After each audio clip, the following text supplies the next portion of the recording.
Senhor da vida, permite que nos reunamos em Teu nome, nesta noite bendita de felicidade e esperança, para manifestar-te nossa gratidão imperecível. Não te rogamos, Senhor, vantagens e benefícios para nós outros, ricos que somos de Tua luz e misericórdia. Mas suplicamos ao Teu coração augusto, nos sejam concedidos os dons do equilíbrio e da equidade, para que saibamos distribuir nossa divina herança e não dissipemos em vão a glória de Tuas dádivas. Fortifica-nos a noção de harmonia para sermos cooperadores leais de Teus santos desígnios. Erguemo-nos do abismo do passado por Tua vontade vigilante, e aqui nos encontramos para servir-te. Entretanto, Pai, vergados ao peso das inclinações humanas, por nós cultivadas durante milênios, não prescindimos de Tua disciplina e de Tua força paternal. Dá-nos o clima sadio da libertação de nós mesmos. Magnetizados pelas nossas recordações do pretérito, nem sempre te compreendemos a vontade soberana e criteriosa. Anula-nos o personalismo inferior para que a consciência do universo nos esclareça o coração. Levanta-nos o raciocínio para mais alto entendimento. Faze-nos vibrar no campo de Teus divinos pensamentos. Puseste em nossa boca o verbo construtivo. Encheste-nos a alma de luz e tranquilidade a fim de colaborarmos em Tua obra. Deste-nos, neste pouso de amor fraterno, companheiros dedicados ao bem, e em torno de nossa tarefa pequenina, colocaste a multidão dos aflitos e sofredores. Ó Senhor, como somos felizes pela possibilidade de ministrar em Teu nome consolações e esclarecimentos. Contudo, nós te imploramos inspiração e roteiro, considerando as responsabilidades dos que te recebem a mordomia da salvação. Ensina-nos a agir desapaixonadamente. Infunde-nos o respeito pela autoridade que nos deste. Ajuda-nos a desprender a mente das criações individuais, para que te sentamos mais de perto no esforço coletivo da elevação comum. E toda vez que nossos atos traduzam interferência indébita do livre-arbítrio na execução de Tuas leis, repreende-nos severamente, para que não persistamos no desvio impensado. Somos Teus filhos frágeis e confiantes. Todas as Tuas resoluções a nosso respeito são excelentes e belas. Concede-nos, pois, bastante visão, de modo a enxergarmos nossa aventura em Teus desígnios, sejam quais forem. Somos servos humildes de Tua sabedoria gloriosa. Neste celeiro de paz consoladora, recebemos através de 1000 recursos diferentes a Tua presença indireta, com a qual são atendidos os que choram e padecem. Ó Pai compassivo, que felicidade maior que esta, a de espalhar com nosso Senhor Jesus Cristo as Tuas bênçãos redentoras e carinhosas. Que escola mais rica, além da que se localiza nesta casa, onde aprendemos jubilosos a exercer o dom sublime de dar, dilatando-nos a alegria, estimulando-nos a coragem, santificando-nos a esperança.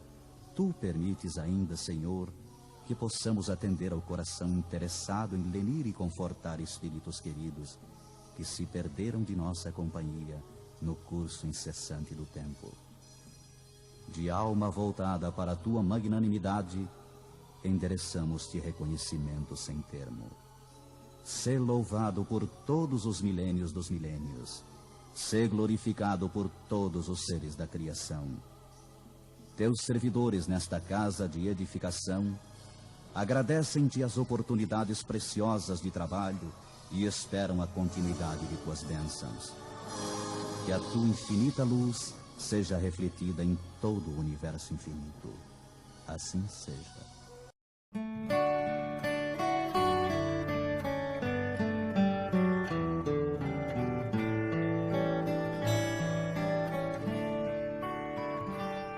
melhor oração é o amor. A melhor oração é o amor. Tu precisas orar, mas tu deves lembrar que a melhor oração é o amor.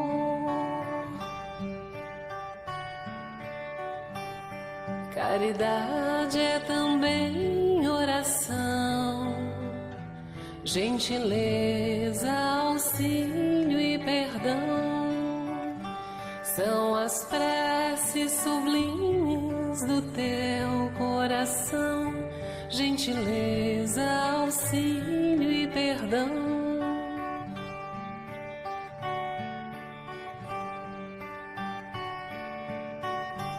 A melhor oração é o amor. A melhor oração é o amor. Tu precisas orar, mas tu deves lembrar que a melhor oração é o amor.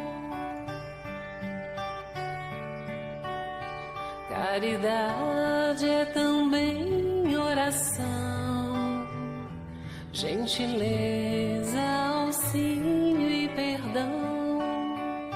São as preces sublimes do teu coração, gentileza, auxílio e perdão. Gentileza, auxílio e perdão. Da obra de André Luiz, mas de um tema específico e especial. A conexão entre o mundo espiritual e o mundo físico retratada na obra de André Luiz. E para a nossa ajuda, nós nos recordamos de um belíssimo prefácio. Aliás, os prefácios de Emmanuel para os livros psicografados são uma obra de arte à parte, cada qual. E especialmente no livro No Mundo Maior, ditado pelo Espírito André Luiz e psicografado por Francisco Cândido Xavier, em 25 de março de 1947, Emmanuel ditou um prefácio. Um prefácio denso, filosófico e profundo, uma grande reflexão sobre o mundo espiritual. E diz o benfeitor o seguinte, no prefácio intitulado Na Jornada Evolutiva. Dos quatro cantos da terra, diariamente, partem viajores humanos aos milhares, demandando o país da morte. Vão-se de ilustres centros da cultura europeia, de tumultuárias cidades americanas, de velhos círculos asiáticos, de ásperos climas africanos, procedem das metrópoles, das vilas, dos campos.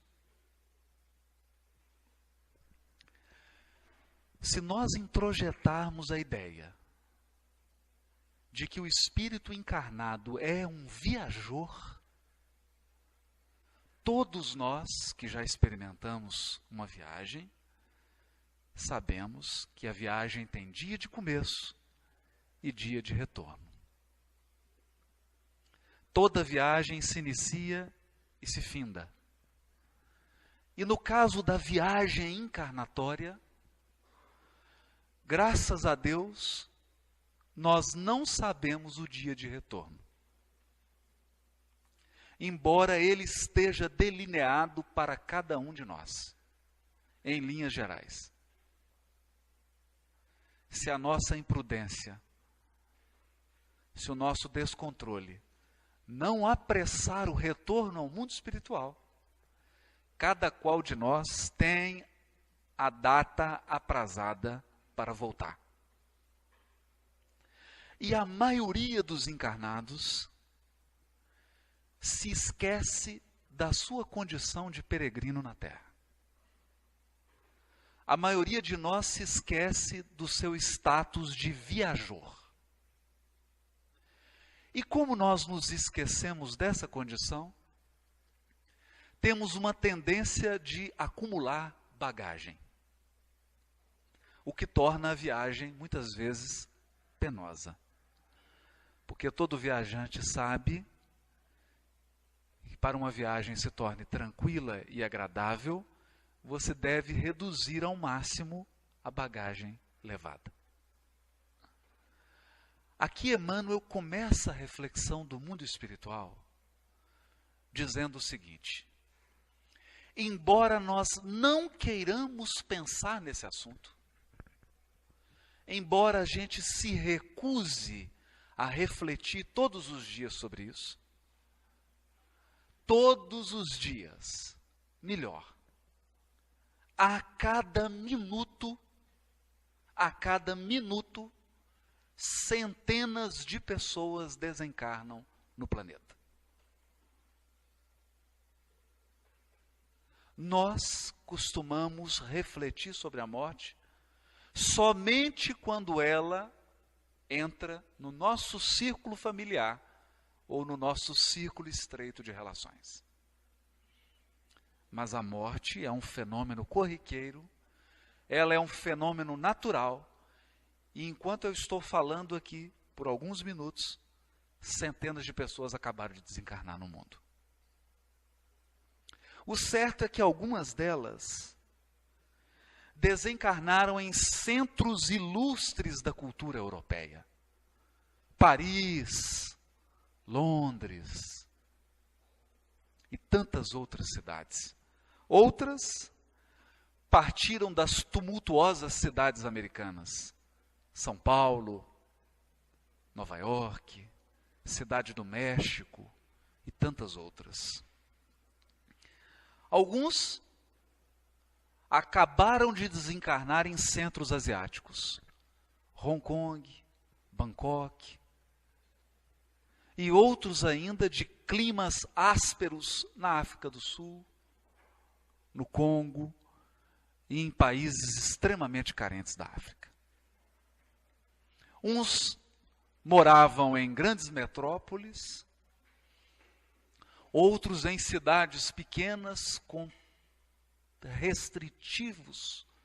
restritos recursos, outros moravam em vilas infectadas, pobres, carentes, e outros em campos isolados, espalhados por esse grande planeta. Seria um contrassenso esperar que todas essas pessoas que ingressam no mundo espiritual estejam no mesmo nível espiritual, intelectualmente falando e emocionalmente falando. Os níveis são os mais diversos, os mais variados. Cada qual apegado a circunstâncias, rotinas, relações muito diferentes. Por isso, diz Emmanuel, raros viveram nos montes da sublimação, vinculados aos deveres nobilitantes. A maioria dos que desencarnam constitui-se de menores de espírito. Menores de espírito. Criaturas de estatura espiritual pequena, limitada, carente. Em luta pela outorga de títulos que lhes exaltem a personalidade. Não chegaram a ser homens completos. Não chegaram a ser homens completos. Por que Emmanuel diz isso? O título do prefácio é Na Jornada Evolutiva. E é preciso convir que os espíritos que ainda encarnam na Terra são espíritos que estão buscando se desvencilhar da animalidade. Nós somos espíritos em busca da humanidade, mas não somos ainda humanos completos. Ainda não. Basta examinar os índices de criminalidade nas grandes metrópoles. Basta examinar o comportamento das pessoas no trânsito em Belo Horizonte agora.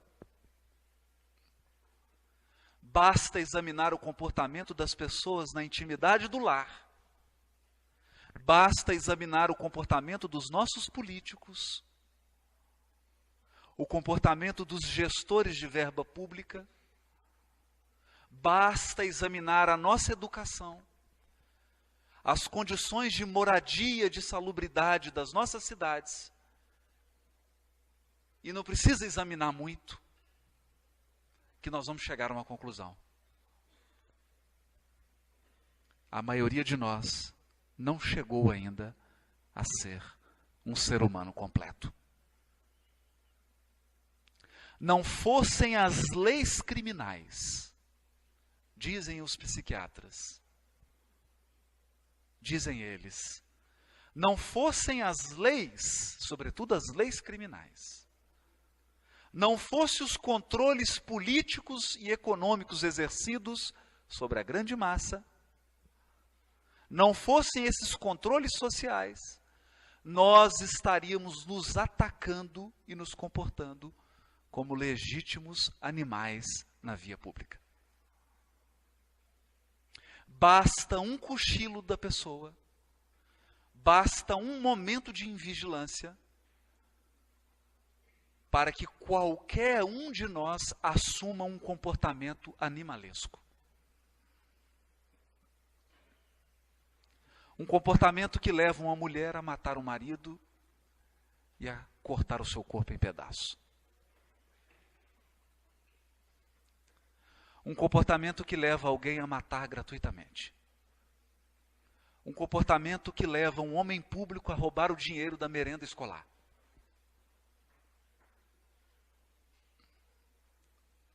Portanto,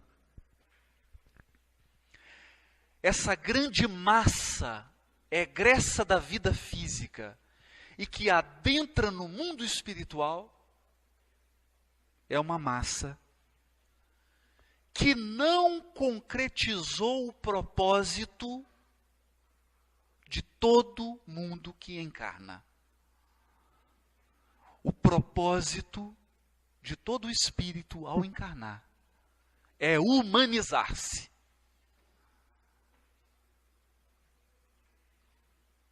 Eu não disse angelizar-se. Porque diz Emmanuel no livro Roteiro, a distância que separa um cão de nós é a mesma que nos separa de um anjo. Portanto, na maioria, nós estamos imensamente distantes da angelitude. Estamos procurando humanidade, nos tornar seres humanos. O grande desafio que é posto ao encarnado. E que, segundo Emmanuel, a maioria não cumpre. Ele chega a acrescentar: atravessaram a mare magnum, usa um termo latino da humanidade. Atravessaram o mar comum da humanidade. Atravessaram a condição comum da humanidade em contínua experimentação.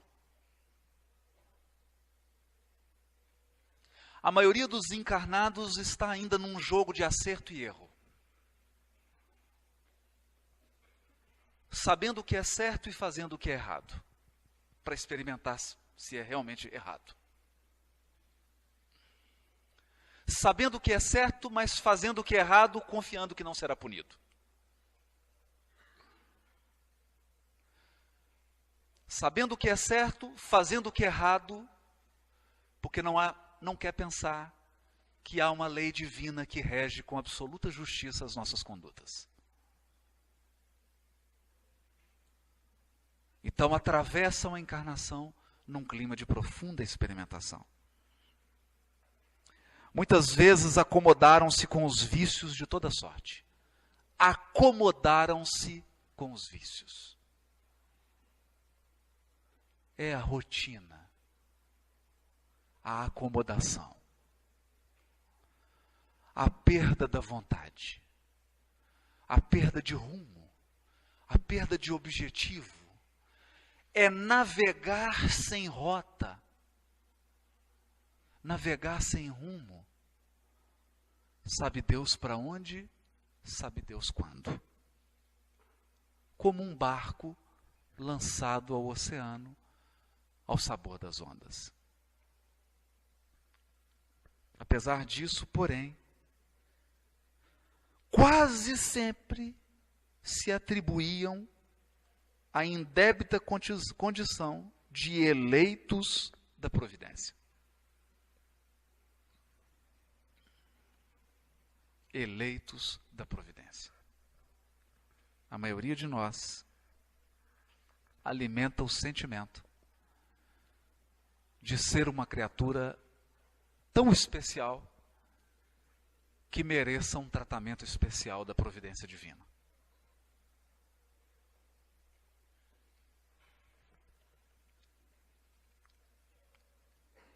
Quando, prossegue ele, sem se compenetrarem das próprias faltas, sem se compenetrarem das próprias faltas. O grande problema de você navegar sem rumo, e o próprio nome já diz, é porque você realmente não tem rumo. E quando você não tem rumo, não é possível avaliar se você está certo ou errado.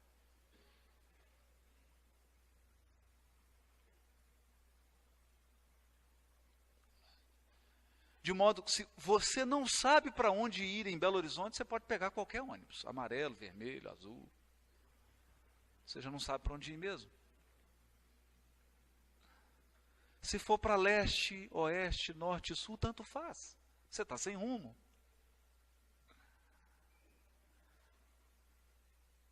De modo que Emmanuel chama a atenção que a massa, a grande massa humana encarnada, perdeu o parâmetro para avaliar sua própria vida. O que é certo e o que é errado. Se está agindo corretamente ou não. Esperando um paraíso de graças para si e um inferno de intermino tormento para os outros.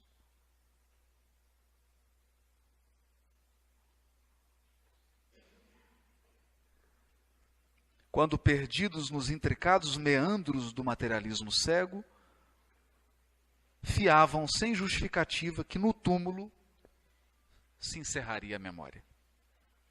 Se filiados a escolas religiosas, raros, excetuados, contavam levianos e inconsequentes com privilégios que jamais fizeram por merecer.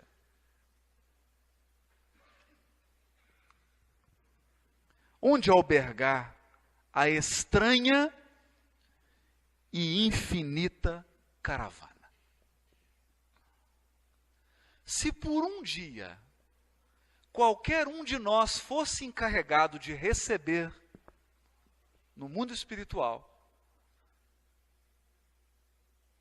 todos os desencarnados daquele dia, como você trataria essa caravana?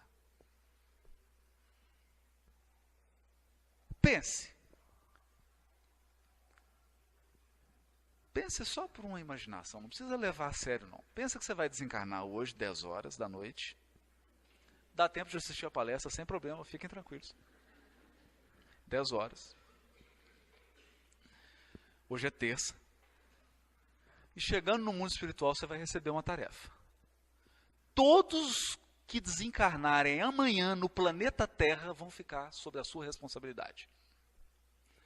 japoneses, chineses, sul-africanos, brasileiros, americanos, norueguenses, escandinavos, franceses, ingleses.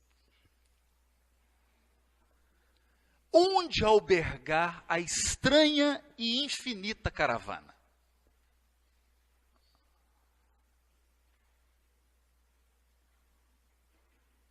Emmanuel está forçando os limites dos conceitos teológicos.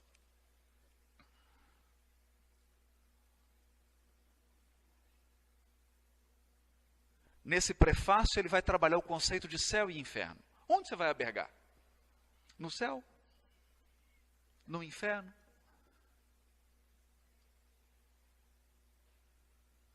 Às vezes algumas pessoas perguntam assim da obra de André Luiz: olha, mas a obra de André Luiz fala que tem cidade, que tem casa. Você imaginava que o mundo espiritual tivesse o quê? Nuvem branca? Fumaça? Um lago gigante? E quem não sabe nadar? Um campo gigantesco? Haverá tradução simultânea para São Pedro? Porque São Pedro fala aramaico, que é a língua materna dele. Como que ele vai se comunicar com os japoneses desencarnados? Com os ingleses?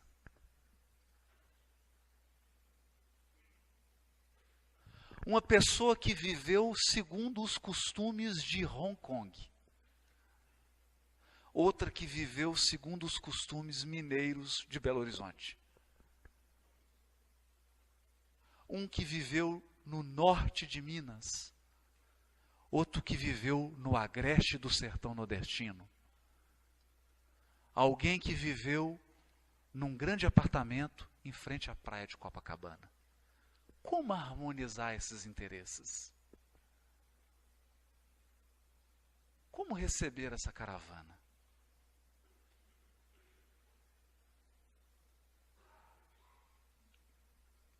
Perante, aí ele continua. Como designar a mesma estação de destino a viajantes de cultura, posição e bagagem tão diversas?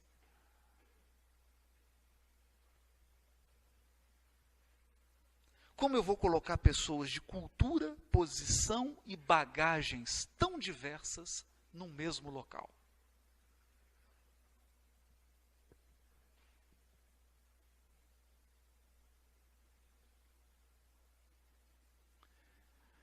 De modo que a lógica, o bom senso aponta para uma providência do mundo espiritual. É preciso adaptar o mundo espiritual das proximidades da Terra às pessoas que estão desencarnadas.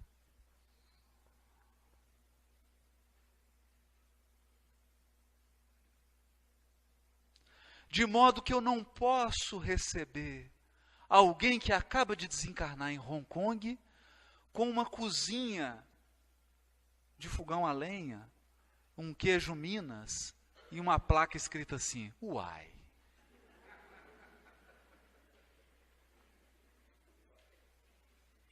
É preciso adaptar o ambiente espiritual para receber alguém de cultura, posição espiritual diversa.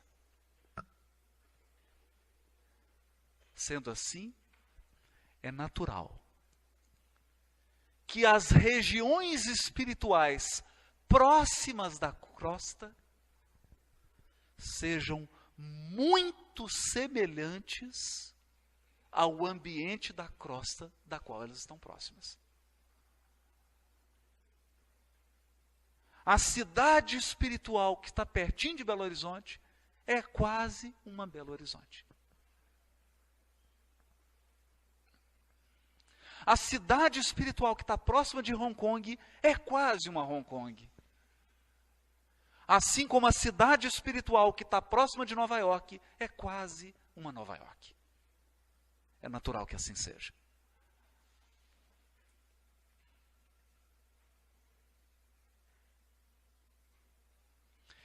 E é essa informação que a obra de André Luiz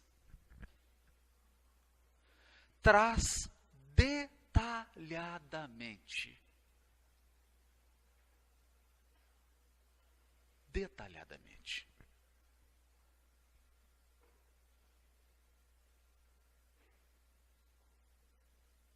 É importante pensar nisso. Seria uma fantasia imaginar que um índio que acabou de desencarnar agora na tribo Xingu seja recebido numa biblioteca no mundo espiritual. Toda em francês.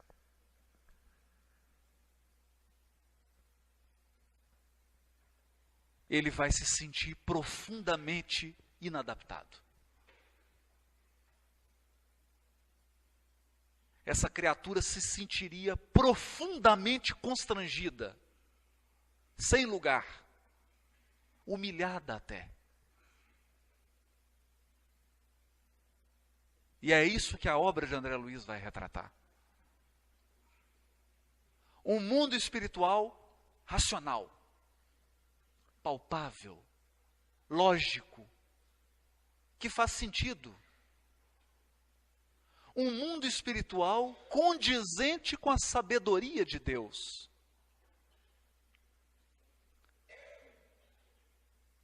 Porque se até uma abnegada professora de primário na Terra sabe dividir os alunos segundo a faixa etária, sabe dividir os alunos segundo o grau de amadurecimento e de compreensão, por que Deus, que é a inteligência suprema, que é o amor supremo, agiria de forma mais imprudente que uma professora?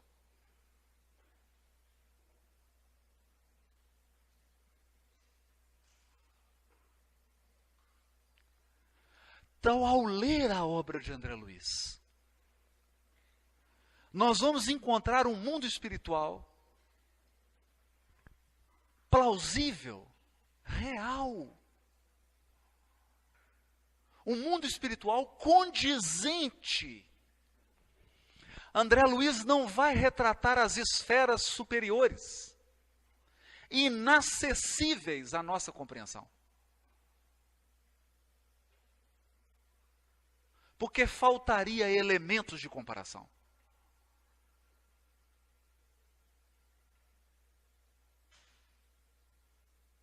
Faltaria elementos. Há alguns flashes na obra de André Luiz, como, por exemplo, na obra Obreiros da Vida Eterna. O próprio título é sugestivo. Quem imaginava que ia se aposentar quando desencarnasse, ficou decepcionado com essa obra.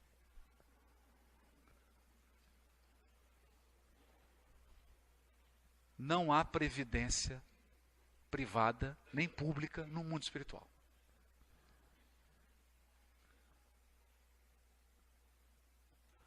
O trabalho prossegue eternamente. Obreiros da Vida Eterna. E num dos flashes da obra, Asclépios diz o benfeitor a André Luiz: um espírito que se materializaria no mundo espiritual. Por que se materializaria? Porque esse espírito não possui mais a forma humana.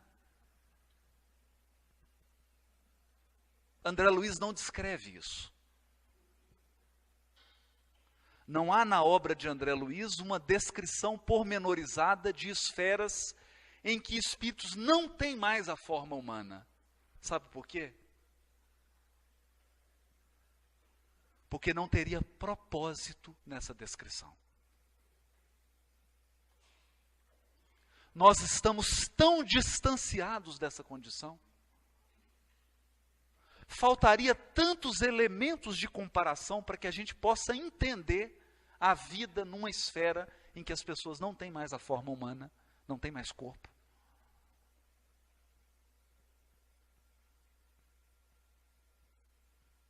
seria tão sem propósito que não teria valor educativo uma obra mediúnica desse gênero. Não. A obra de André Luiz fala do mundo espiritual próximo de nós. Não fala de anjos.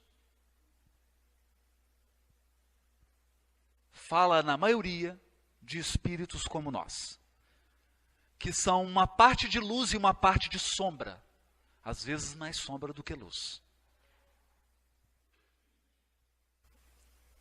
E quando fala de benfeitores, mostra que todos eles,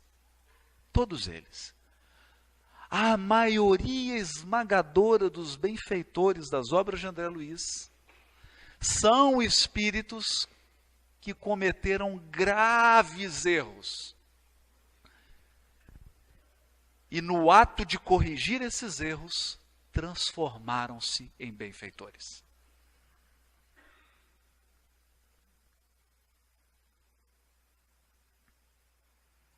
No livro Sexo e Destino, aquele espírito que foi o responsável pela derrocada sexual de todas as personagens da história é exatamente o benfeitor Félix. Aquele responsável por resgatar todos aqueles que ele ajudou a tombar. Não tem mágica. Não tem truque. Isso aqui não é Harry Potter. Não tem varinha, não tem porção mágica. Se você era ignorante quando estava encarnado, no mundo espiritual, você é ignorante do mesmo jeito. Aliás, corre o risco de você ser mais ignorante ainda. Porque aqui, pelo menos, você conhecia alguma coisa da vida social. Lá no mundo espiritual, nem isso.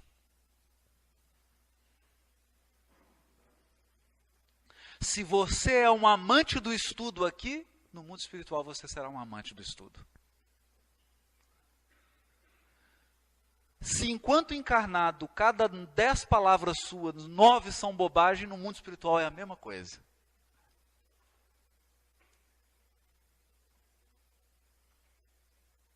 Desencarnado, a cada 10 palavras, 9 vão continuar sendo bobagem.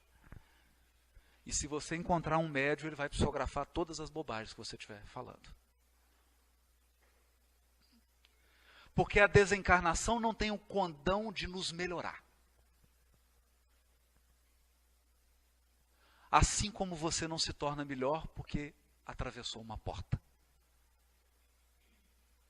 Porque entrou numa sala ou entrou num quarto. Deslocar-se fisicamente não implica necessariamente em deslocar-se intimamente. De modo que, na maioria esmagadora das desencarnações, a única diferença entre o desencarnado e nós é que nós, por enquanto, temos um corpo. Por enquanto. É a única diferença. Então, com essa visão de realidade, com esse senso de proporção, a obra de André Luiz não é uma obra do miraculoso.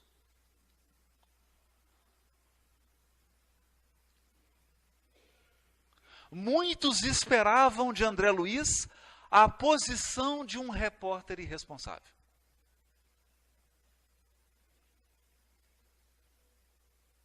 André Luiz poderia ter descrito enfadonhamente, detalhadamente, vários aspectos do mundo espiritual.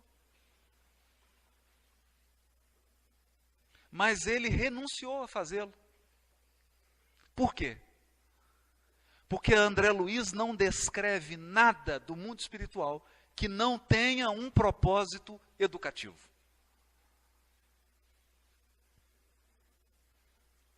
Toda a descrição na obra de André Luiz tem um propósito educativo. Tem uma finalidade. E muitas vezes,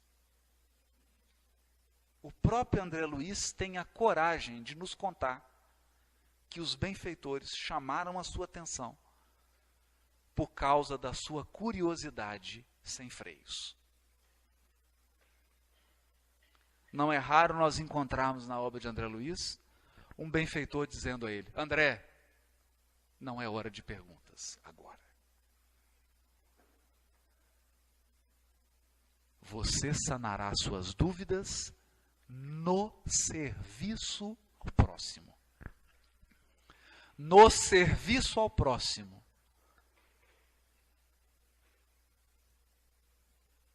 Controla a tua curiosidade. E ele sabia esperar. Para que a curiosidade não prejudicasse o serviço. Para que a curiosidade não atrapalhasse o trabalho em favor do semelhante. Então, a obra de André Luiz não é uma revista caras. Não é um programa de auditório com a finalidade de trazer curiosidades do mundo espiritual. Não é uma passarela de moda e de costumes. Aqui não. Aqui cada história, cada personagem, cada fato narrado está conectada a uma lição que o leitor deve descobrir.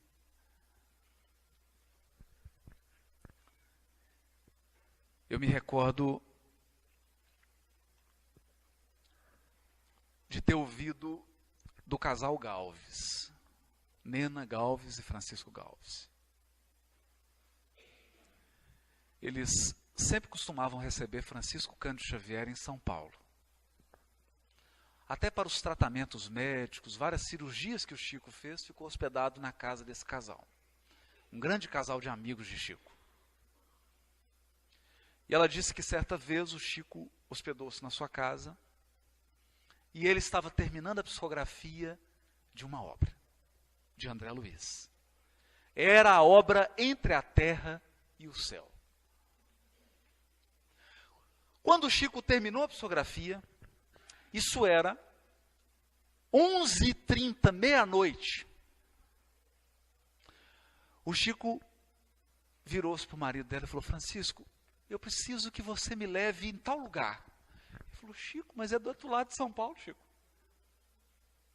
É muito longe. Ô, meu amigo, eu preciso que você me leve lá. Mas você sabe onde é, Chico? Sei, meu filho. Eu sei, não Chico nem andava em São Paulo. Sei onde é. Chico, eu sei chegar mais ou menos, mas eu não conheço esse bairro. Não podemos ir, meu filho, fica tranquilo. E foram. Chegou no bairro, ele: Chico, agora eu não conheço nada. Meu filho, você segue essa rua aqui e vira à direita. Aí virou direita. Agora você vira à esquerda. E vai à direita, esquerda, esquerda, direita, direita, esquerda, direita. 15 minutos depois, o Chico falou: agora você para, meu filho, nessa casa. Eram 2h da manhã. Ele parou, desligou o carro. O Chico desceu do carro, foi até a porta da casa, abaixou a cabeça e fez uma prece.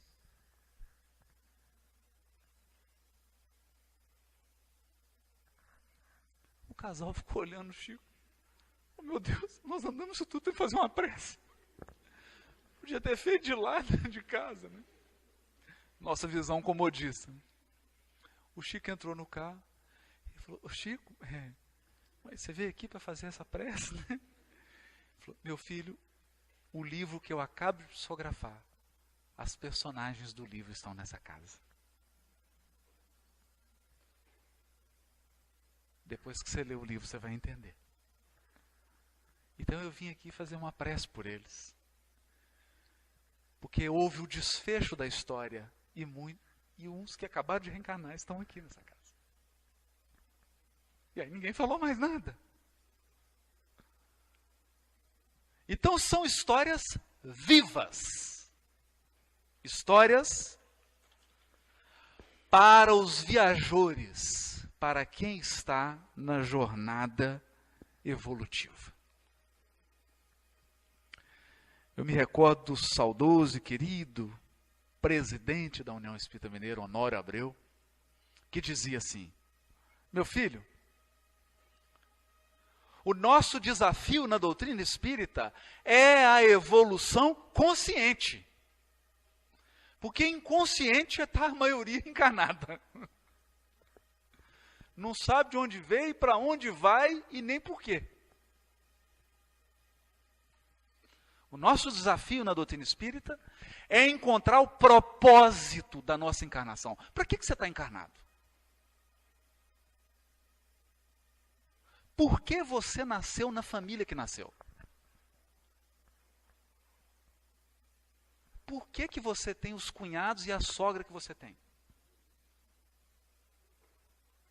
Por que você tem os filhos e as filhas que você tem? O companheiro ou a companheira que você tem? Por que você acha que trabalha onde você trabalha? Qual é o propósito da tua encarnação?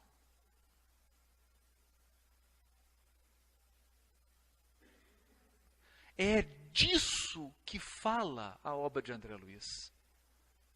É disso que falam os benfeitores espirituais na obra de André Luiz. Qual o propósito da tua existência? Você já descobriu?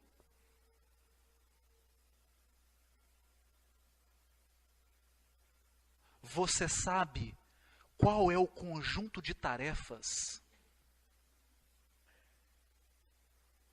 com que você nasceu? E pelas quais você será avaliado?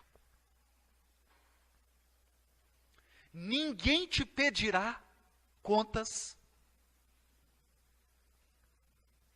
do que você não se comprometeu no mundo espiritual. Nós prestaremos contas dos compromissos assumidos. Então, quais são? Para onde você está indo? Qual é a sua expectativa de melhoria? 10%? 5%? 20%? 30%? 0%? Menos 10%? Porque tem jeito de piorar. Piorar sempre tem jeito. Você pode chegar com um conjunto de débitos aqui e voltar com o triplo.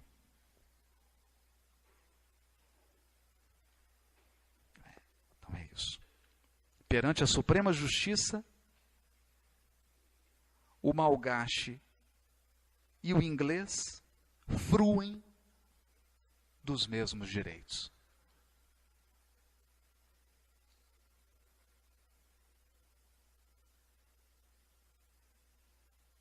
Então não importa se você desencarnou no Palácio de Buckingham, em Londres, ou se você desencarnou numa tribo do Xingu. Perante as leis divinas, todos temos os mesmos direitos inalienáveis de filhos de Deus.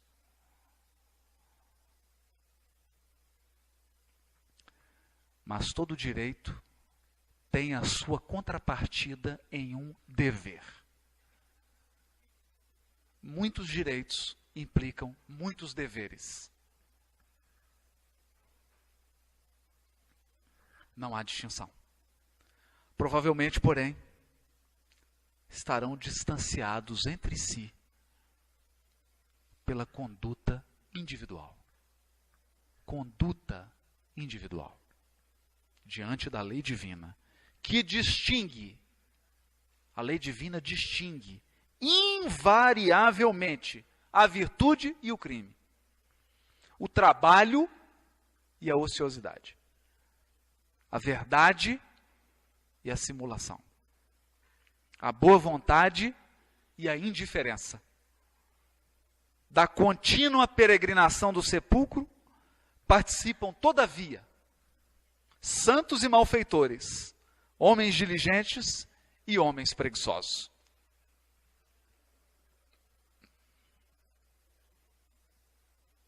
Emmanuel está dizendo, e nós sabemos, desencarnam os santos e os criminosos. Porque a porta do túmulo não abre exceção para ninguém.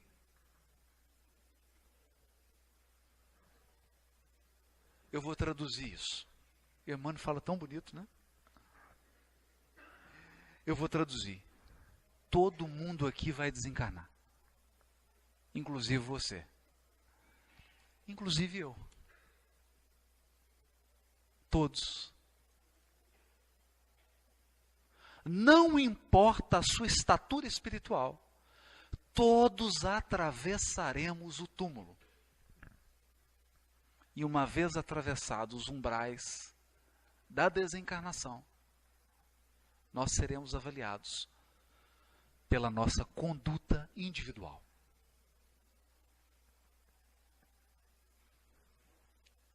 É importante. E aí Emmanuel começa a dizer: como avaliar por bitola única recipientes heterogêneos?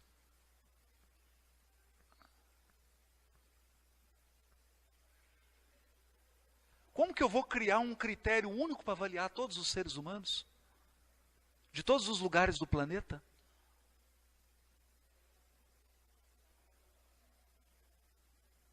Regras absolutas? Regras absolutas? Não é? Então aqui você fala assim: menino, não come formiga, meu filho, não é? O menino está lá comendo formiga, não é? Você vai na China, a mãe fala: meu filho, experimenta uma formiguinha. Vai numa tribo e fala: filho, essa formiga é tão gostosinha, experimenta um pouquinho. Como criar uma regra única para avaliar pessoas que vivem em condições absolutamente diferentes?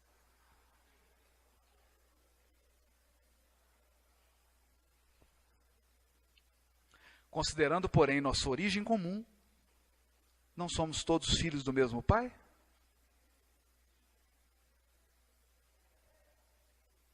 Estamos em condições diferentes, mas na essência somos iguais. Então há uma lei divina que se aplica a todos, adaptada ao grau de evolução de cada um. Cada qual responderá perante a lei divina segundo o seu nível de adiantamento espiritual. Quanto mais adiantado, maiores os níveis de exigência. Quanto mais esclarecido, maiores as responsabilidades. Essa é a visão do mundo espiritual. Por isso diz Emmanuel, a lógica e o bom senso nem sempre se compadecem com argumentos teológicos imutáveis. O fato de nós acreditarmos em algo não muda as leis divinas. O fato de você ter uma ideia e querer que todos se adaptem a ela não muda as regras da vida.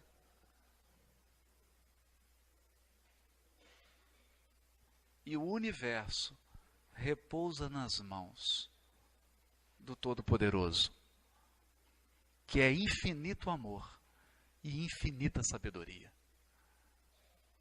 O universo repousa nas mãos da infinita sabedoria e do infinito amor. Não há espaço para as limitações humanas de avaliação, de cálculo, de julgamento na justiça divina. Nenhum de nós é capaz de julgar nosso semelhante com a mesma perfeição com que Deus nos avalia a cada um. Por isso diz Jesus, renuncia a julgar teu semelhante. Não julgueis. Não usurpa essa função do Criador. Deixa que Ele a exerça. É Deus quem avalia. É Deus quem pesa cada um de nós. E é Deus quem nos coloca nos locais adequados, nos mais adequados à necessidade do nosso aprendizado espiritual. Eu me recordo de uma frase belíssima, numa entrevista, a Hebe Camargo pergunta para o Chico, Chico, e se uma guerra nuclear destruir a Terra? Por completo. Destruir a vida na Terra. E o Chico responde, a sabedoria divina, a providência divina, saberá encontrar um lugar para nós.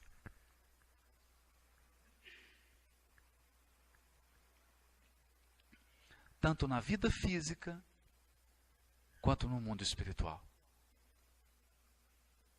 Cada criatura que desencarna nessa imensa caravana, não importa de onde veio, qual a cultura que teve, qual a língua que fala, será acolhido segundo as suas necessidades.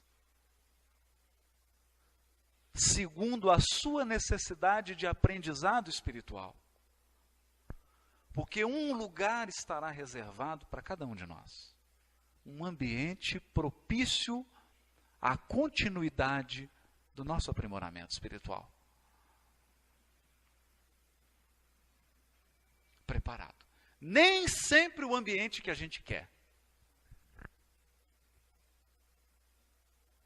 Eu me recordo quando fui transferido para uma cidade do interior, no trabalho, e eu não queria ir, queria ficar aqui em Belo Horizonte, mas tinha que ir. E quando eu cheguei, tive contato com uma freira na cidade.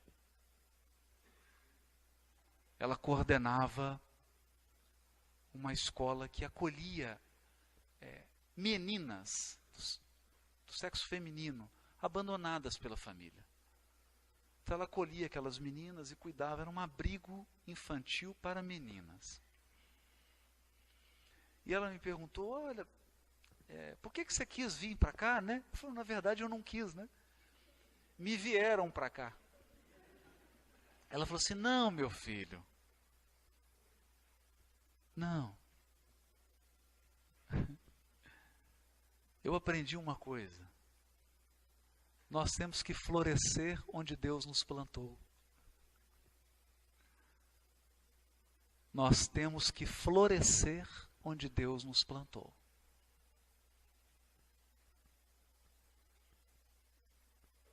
Porque uma coisa é florescer onde você quer estar. Quando você está onde quer. Outra coisa é florescer quando você está onde precisa estar.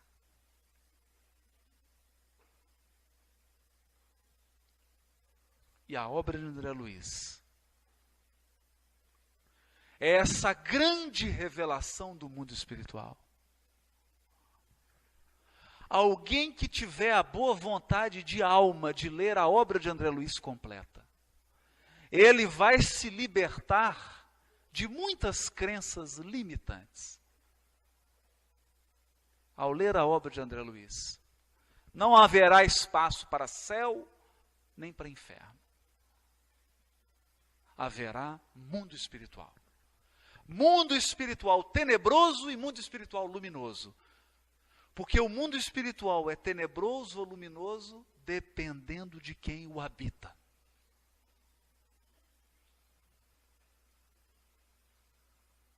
Só habita nas trevas quem tem treva por dentro. Ou quem tem tanta luz que desceu para iluminar.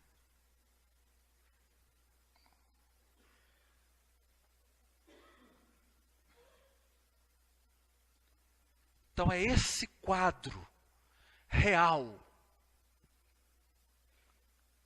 Aqui não há mocinhos nem bandidos.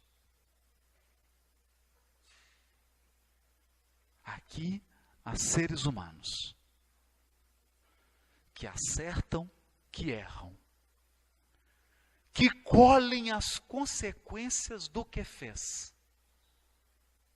Não há punição, há consequência. Nós colhemos da nossa própria seara.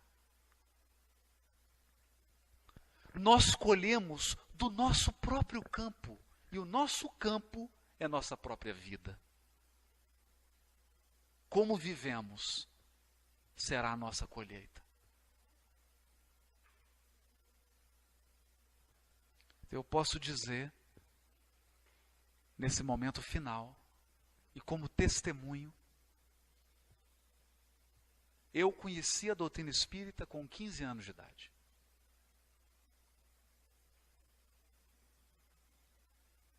E graças a Deus, um vizinho me entregou nas mãos. Após a desencarnação de uma pessoa muito querida, não era parente, na verdade era uma vizinha, mas muito querida mesmo. Ela desencarnou deixando 6 filhos. Um deles com 5 anos de idade. Ano passado, esse filho de 5 anos de idade desencarnou num acidente de moto. Há 25 anos atrás, depois do desencarne dessa senhora, alguém me deu o livro Nosso Lar. Eu não posso dizer que li esse livro. Eu bebi esse livro como alguém que não via água há 10 anos. Eu matei minha sede. Eu li sem pausa. E graças a essa série, e não conseguia parar de ler os outros, é claro. Graças a essa série, eu mudei completamente a minha visão da vida, da imortalidade, da nossa viagem evolutiva. Graças a essa grande série. Então, hoje em comemoração,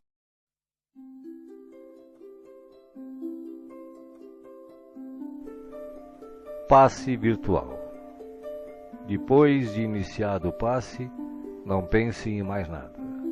Mentalize sua casa, sua família e seus desejos.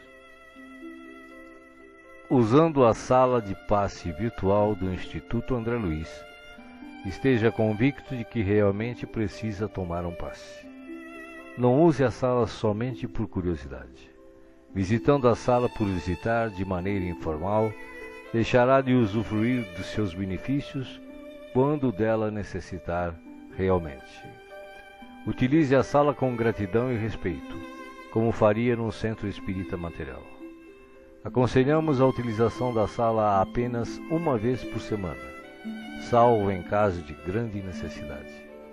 Em silêncio, evoque a proteção de Deus e de Jesus para o passe. Desejando, após a invocação, rogue também o concurso do seu anjo da guarda ou dos espíritos superiores com os quais tenha maior afinidade. Procure afastar de sua mente quaisquer pensamentos negativos. Respire fundo, pausadamente, com calma e confiança. Prepare-se para orar. Ore com Jesus. Pai nosso que estás no céu, santificado seja o teu nome. Venha a nós o teu reino e seja feita a tua vontade, assim na terra como no céu. O pão nosso de cada dia dá-nos hoje. perdoa as nossas dívidas, assim como nós perdoamos os nossos devedores. Não nos deixeis cair em tentação, mas livrai-nos do mal, porque teus são o reino, o poder e a glória para sempre. Assim seja. Vamos dar início ao passe. Como as folhas envelhecidas se desprendem das árvores, deixe os sentimentos que já não servem mais se soltarem de você suavemente, mas de forma inexorável. Pequenos pontos de sofrimento e que se chamam amargura, tristeza, raiva, decepção, se vão de sua mente um a um para não mais voltar. O vento da vida leva-os para longe sem que possam retornar e refazer o vínculo pernicioso. Pouco a pouco a árvore de suas emoções vai se esvaziando de negatividade até mostrar-se limpa e pronta para a renovação.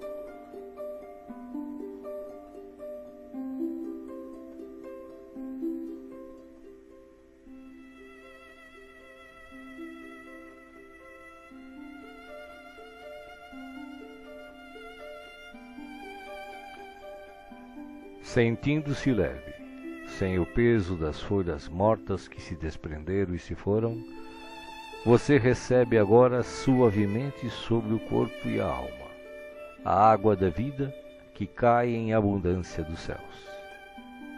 Esta água limpa, higieniza, purifica, desobstrui e tonifica todas as células do seu ser. Nada fica fora da sua ação renovadora. Ao tempo que limpa e hidrata o corpo, o líquido cristalino descedenta o espírito, aplacando a aflição, a ansiedade e a inquietação. Há em seu coração agora uma sensação de calma, limpeza e bem-estar.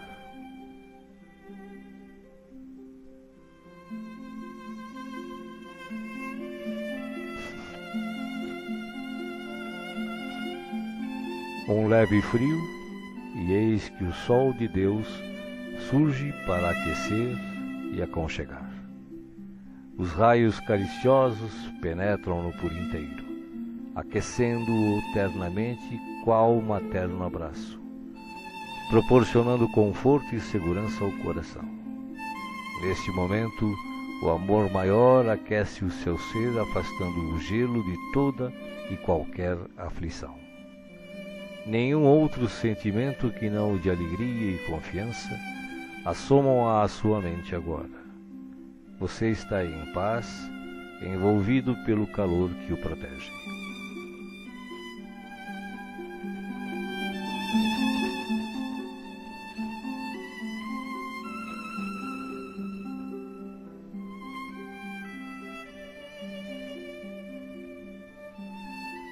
Do coração da vida, flores perfumadas para você.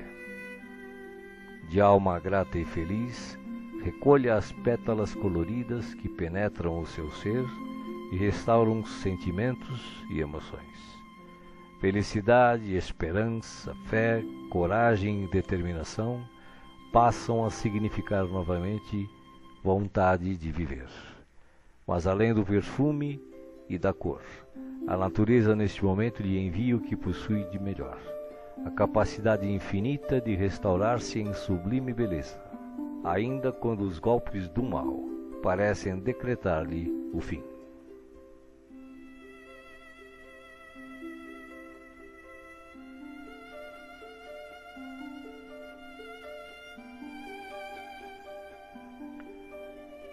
As mãos divinas estão repletas de luz.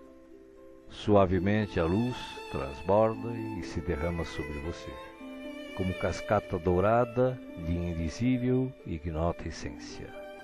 A alma, pouco a pouco, se impregna de doce felicidade, permitindo o renascimento íntimo dos mais nobres propósitos de elevação, progresso e realização.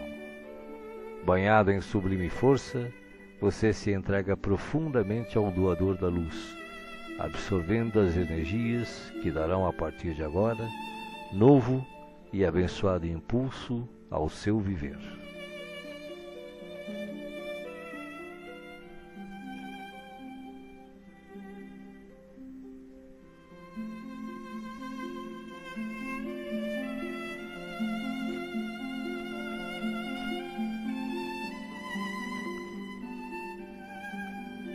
Sinta agora à sua volta a presença de Jesus, que te pergunta: me chamastes?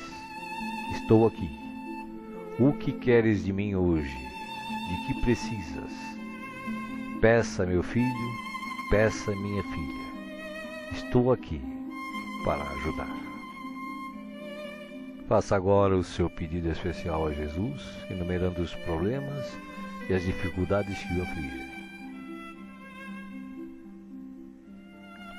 Escutei o que pedistes, com amor e atenção. Agora, conto com a tua fé, a tua confiança em mim, para a solução dos teus problemas. Vai em paz. Te acompanharei com os olhos, não te perderei. Creia em Deus, creia também em mim. Estarei com você todos os dias, até o fim. Seja feliz. Deixo-vos a paz, a minha paz vos dou. Não vou-la dou como o mundo a dá. Não se turbe o vosso coração. Crede em Deus, crede também em mim. Não se turbe o vosso coração, nem se atemorize. Eu sou o caminho e a verdade e a vida. Ninguém vai ao Pai a não ser por mim. Os bons espíritos, os espíritos puros e as falanges de luz também enviam a você agora as melhores emanações de paz, saúde, alegria e refazimento, do mais altos desde as mais belas cidades espirituais até a morada dos anjos, em uníssono com o Criador, uma radiosa luz o envolve plenamente. Você não está só. O universo inteiro pulsa o amor de que se constitui, e este amor quer tocá-lo agora, em toda a sua plenitude, para que os problemas, as dores, as enfermidades e as dificuldades em geral sejam afastadas em favor da sua paz e renovação. Você está recebendo vida, vida em abundância. Guarde-a no coração.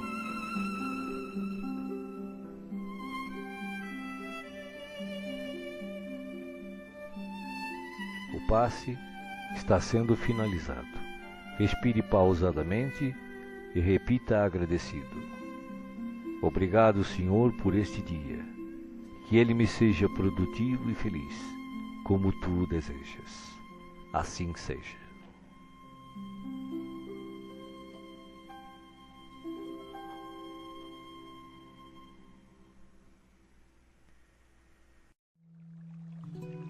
Oração para a fluidificação da água. Peço a Deus, o princípio onipresente, onisciente e onipotente, e ao Cristo planetário, forças para as legiões angélicas ou mensageiras, para que possam lutar contra o mal, em qualquer forma que se apresente, e vencê-lo.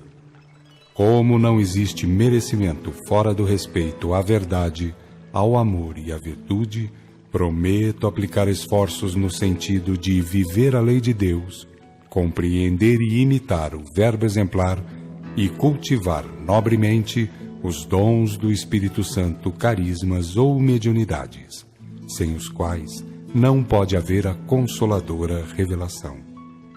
Rogo a Deus, que enviou o verbo modelo para entregar o glorioso Pentecostes, ou derrame de dons mediúnicos para toda a carne, para que a humanidade tenha realmente dignos medianeiros, que deem de graça o de graça recebido, nutrindo verdadeiro respeito à doutrina do caminho. Como encarnado, sujeito a necessidades, doenças, dores, aflições, e também sujeito à morte física e responsabilidade perante a justiça divina, rogo o dom do bom discernimento espiritual, assim como rogo para o corpo as energias e os fluidos a serem depositados nesta água. E como quem tanto necessita e roga, reconhecido agradeço a Deus, às legiões angélicas e socorristas e ao meu espírito guia ou anjo guardião.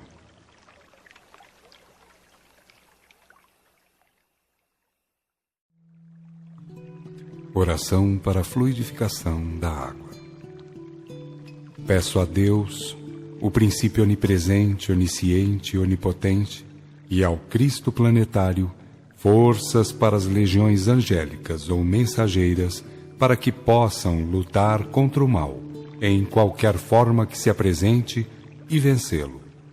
Como não existe merecimento fora do respeito à verdade, ao amor e à virtude, prometo aplicar esforços no sentido de viver a lei de Deus, compreender e imitar o verbo exemplar e cultivar nobremente os dons do Espírito Santo, carismas ou mediunidades, sem os quais não pode haver a consoladora revelação. Rogo a Deus que enviou o verbo modelo para entregar o glorioso Pentecostes, ou derrame de dons mediúnicos para toda a carne, para que a humanidade tenha realmente dignos medianeiros, que deem de graça o de graça recebido, nutrindo verdadeiro respeito à doutrina do caminho.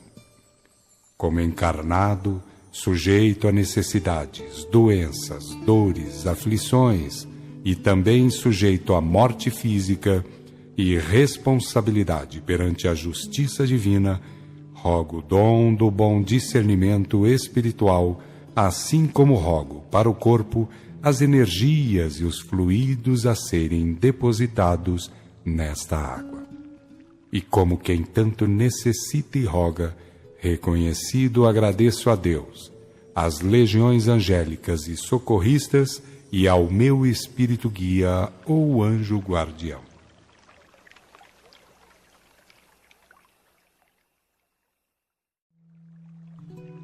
Oração para a fluidificação da água. Peço a Deus, o princípio onipresente, onisciente e onipotente, e ao Cristo planetário, forças para as legiões angélicas ou mensageiras, para que possam lutar contra o mal, em qualquer forma que se apresente, e vencê-lo.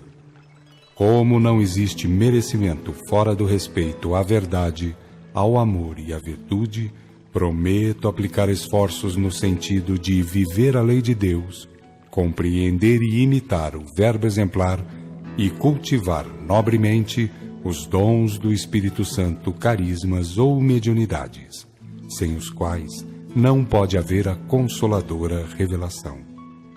Rogo a Deus que enviou o verbo modelo para entregar o glorioso Pentecostes, ou derrame de dons mediúnicos para toda a carne, para que a humanidade tenha realmente dignos medianeiros, que deem de graça o de graça recebido, nutrindo verdadeiro respeito à doutrina do caminho.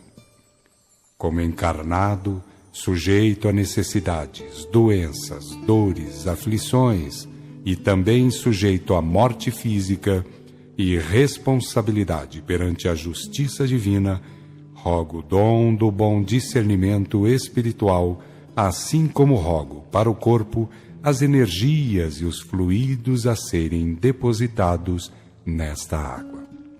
E como quem tanto necessita e roga, reconhecido agradeço a Deus, às legiões angélicas e socorristas e ao meu espírito guia ou anjo guardião.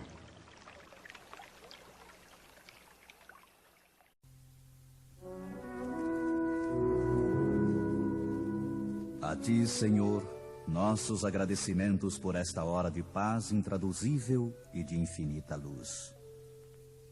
Agora que cessou a nossa oportunidade de trabalho nos círculos da carne, nós Te agradecemos os benefícios recolhidos, as aquisições realizadas, os serviços levados a efeito. Mais que nunca, reconhecemos hoje a Tua magnanimidade indefinível, que nos utilizou o deficiente instrumento na concretização de sublimes desígnios. Vacilantes e frágeis, como as aves que mal ensaiam o primeiro voo longe do ninho, encontramo-nos aqui, venturosos e confiantes, ao pé de teus desvelados emissários que nos ampararam até o fim. Como agradecer-te o tesouro inapreciável de bênçãos celestes? Teu carinho santificante seguiu-nos passo a passo, em todos os minutos de permanência no Vale das Sombras, e não satisfeito, teu inesgotável amor acompanha-nos ainda nesta retirada da velha Babilônia de nossas paixões amargurosas e milenárias.